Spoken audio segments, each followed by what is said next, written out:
Hello guys, welcome ulit sa ating channel. So nandito po tayo sa kahabaan ng G Araneta kung saan po ginagawa po yung ating drainage system, bali rehabilitation ng drainage system dito po sa area po ng G Araneta. Silipin po natin ito, tignan natin kung ano na po yung improvement, kung ano na po yung pagbabago dito sa ginawang project po dito. Ngayon po ang araw ay araw po nakagitingan, April 9, 2026.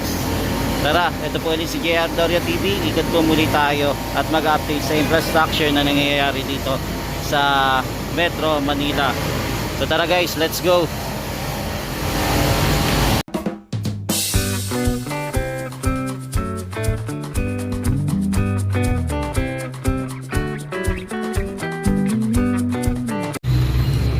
Ongoing pa rin po yung rehabilitation para sa drainage system po dito sa G Araneta. Bali po itong natatanong nyo po ay sa area naman po ng E. Rodriguez po.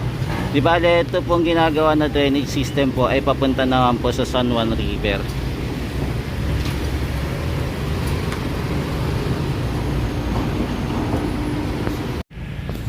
Nandito naman po tayo sa area po ng San Juan River. May mapansin po tayo na may nag-aayos po pala dito sa river. Pinapalawak po nila yung river. Yan, may mga hinuhukay-hukay po sila. Zoom po natin para makita po natin.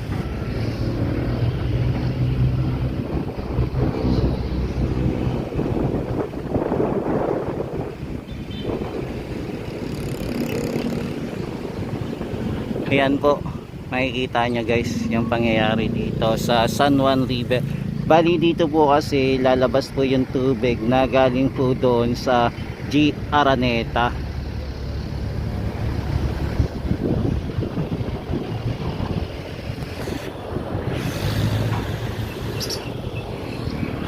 Yan, kahit paano po maayos na din po yung flood control dito.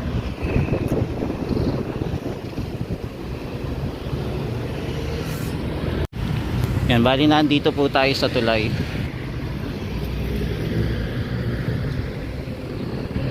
Yan, dati po wala ito, no? Etong tubo na to, pero meron na ngayon. Dapat nilagay na lang po sana dito sa gilid po ng ating tulay para hindi po sana nakaharang sa daan, pero dito niya nilagay sa gitna. Yung project po dito para sa drainage system po, hindi pa rin naman po siya tapos, ongoing pa rin po. Di bali dito na lang po connected po sa area po papunta po dito sa ating San Juan River para makomplete na po yung project.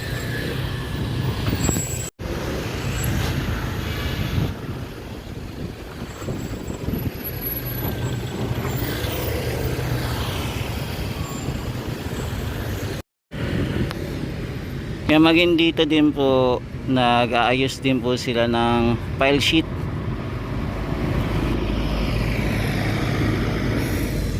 Yan, so ito po yung itsura ng ginagawa natin. Tapos meron din po tayong barge.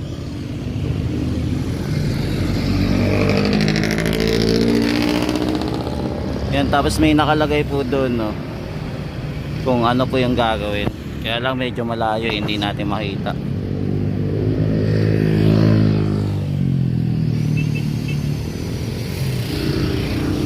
Yan, medyo madumi lang nga po yung river ngayon, no.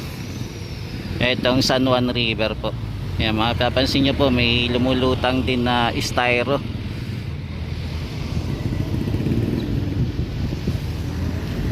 Bali dalawa pala ginagawa nila para sa flood control at saan na din po sa drainage system. Dito na po sa G Araneta. Dito po sa lugar ng San Juan River po, dito po sa G Araneta, madalas po lagpas tao po ang tubig dito, lalo na po pag malakas po ang ulan. Kaya sana po maging maayos po ang paggawa dito sa flood control po para hindi na po mahirapan yung ating mga kababayan, no, dito sa area. Grabe po dito pagka tag-ulan. Sana matapos po nila ito bago po dumating ang tag-ulan natin, lalo na po pagka dumarating po yung mga bagyo. Ito po yung ating itsura. Sana maging malinis po yung ating kalikasan, no? Kasi tayo din naman talaga sumisira, kaya tayo din po ang binabaha. Yung disiplina lang po talaga ang kailangan para maging maayos ang ating bansang Pilipinas. Yan, so ito po yung area po ng mga informal settler. Yan, kung matatanaw nyo po. So tara, lipat na po tayo ng ibang area naman. Yan, so ito po pala yung nakasulat para sa project po. Yung construction po of flood mitigation structure sa G. Araneta to San Juan River. Tapos yung contractor po ay JASA GD 2000 Construction Corporation. So March 26, dapat sa May 8 po matapos. Ang pondo po niya ay nasa 94 million. Tapos yung GAA pa po nito 2024 pa po, no? Bakit 2024 pa? Medyo patagal na. Yan, para po sa phase 1. Yan, di bali ngayon pa lang po magagamit yung pondo.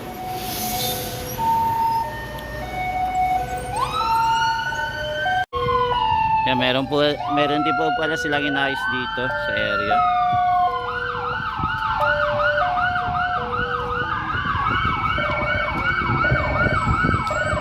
Tapos may sample din po pala sila ng completion para sa phase 2 at sa phase 5.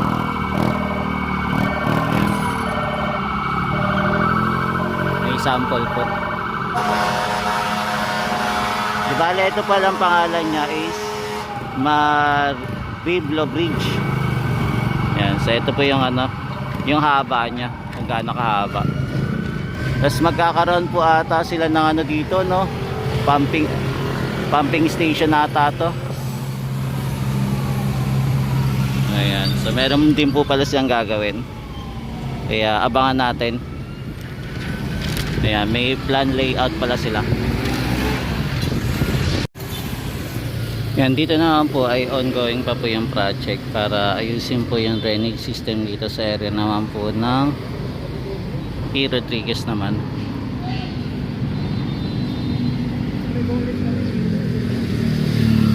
Dito po sa area hindi pa po tapos. Matatanaw naman po natin yung Metro Manila Skyway naman po.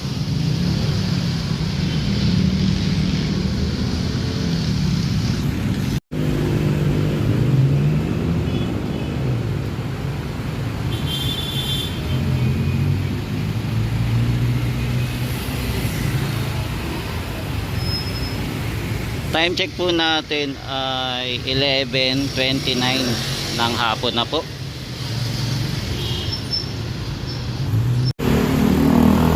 Ito na po yung ilalim naman po ng Metro Manila Skyway. Dito po tayo sa area po ng E. Rodriguez po muna. Senior. Ito na po yung inuukay na po dito sa area po ng E. Rodriguez Senior. Bali po natabunan na po nila. Mukhang okay na po. Naitabon na po nila yung malaking pipe, yung polyethylene, yung high density na pipe po. Yan, mukhang okay na. Bali, ito na po yung pinaka finish. Pag natapos na po to, okay na po itong ating panibagong rehabilitation ng drainage po dito sa area po ng G. Araneta. Tapos abangan na lang po natin yung itatayo nila na yung pumping station po.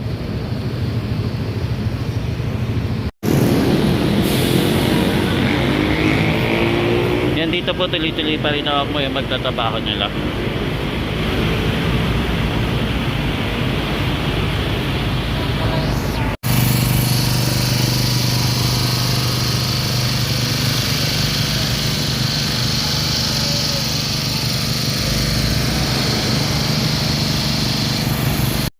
Yan tara guys, mag walk tour po muna tayo dito sa area. Ito po yung malaking pipe po na nilagay nila. Sobrang laki. Grabe. Ayan, kaya sana hindi na po ito, yung dito sa area hindi na po magbara. Ang kailangan na lang po ng ating mga mamayan dito ay linisin po itong area, no? Kailangan hindi po talaga magkaroon na tambak ng mga basura para maging malinis po yung ating lugar. Yan, tara, walk tour po muna tayo. Kung gaano po kalayo yung ginawa dito sa area. Yan, tignan nyo naman po, ang laki. Ang laki ng ginawa nila. Yan, so ito po yung itsura ng ating paligid, mga tropites, habang binabaybay po natin. Medyo mahaba din po ito, hanggang ito po ay abot po ng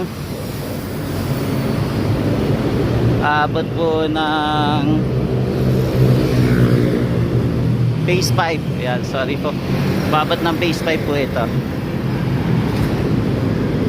Yan, pakita ko lang po sa inyo yung lugar na ginawa dito sa area. Sayang hindi natin abutan kung paano nila ginawa itong ating drainage system dito. Based doon sa chinek natin, halos umabot po ng 5 million yung pag-ano nila dito, no? Pag-aayos dito sa area para ayusin po yung drainage system.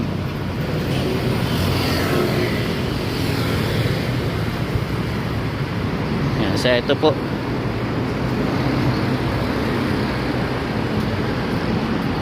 Yan, lalaki, oh.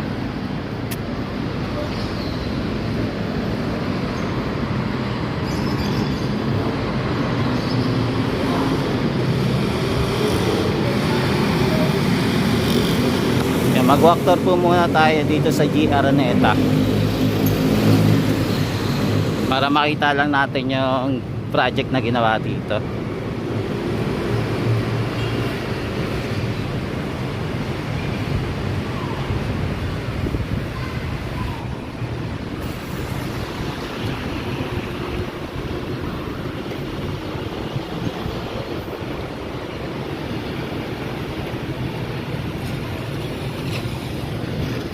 Maabot pala ng 7 feet yung lalim ng tubig dito, no? Palatandaan.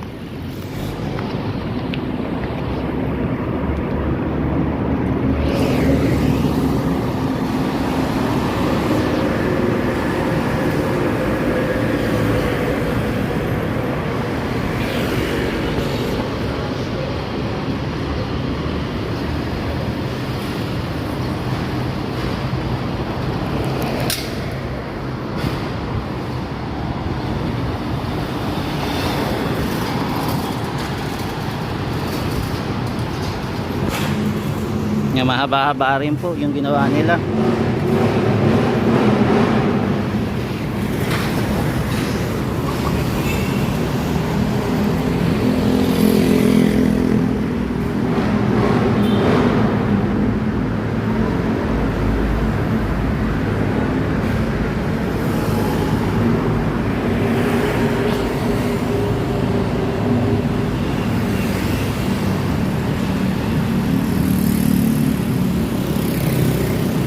Yung mapapansin nyo naman po yung paligid na madumi siyang tignan, na hindi po kaaya-aya yung lugar.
Mabilis din po nilang natapos itong ating project, no? Saglit lang, 124 hours siguro ginawa nila dito. para madaling matapos.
Malayo-layo na din yung narinting natin mga tropa sa binabaybay po natin yung GR Neta.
Yun, so guys, ito na pala yung pinakadulo po ng ginawa na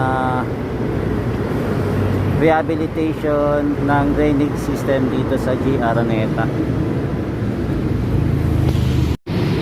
Yun, so ito na pala yung pinakadulo guys.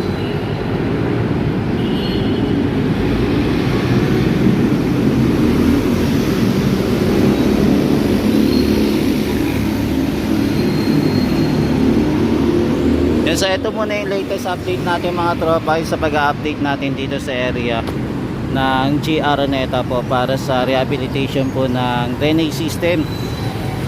Update na lang po natin sa mga susunod na araw pagka maligaw po ulit tayo dito. Maraming salamat po. Ito po ulit si JR Torrio TV, nag-update po sa infrastructure dito po sa Metro Manila. Maraming salamat po. God bless.